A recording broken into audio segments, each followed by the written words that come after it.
On est dans une semaine de communication institutionnelle dans laquelle la région sait investir toute sa force de communication pour dire qu'elle s'occupe de mobilité durable, pour dire que tout va bien, qu'elle s'occupe de réduire notre empreinte au carbone, notre empreinte au carburant fossile.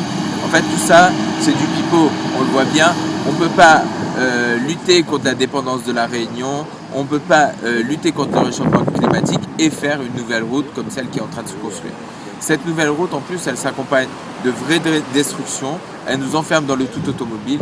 On pense qu'aujourd'hui, au XXIe siècle, qui doit être le siècle de l'écologie, on est sur un contresens historique.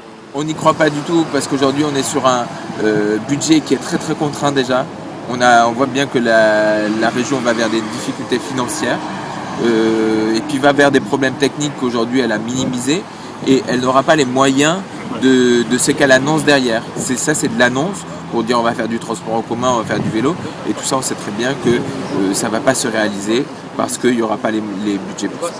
Les contre-propositions, c'est de se poser un petit peu et de se dire qu'est-ce qu'on a besoin pour lutter contre le réchauffement climatique, pour lutter contre la dépendance de la Réunion vis-à-vis des énergies fossiles.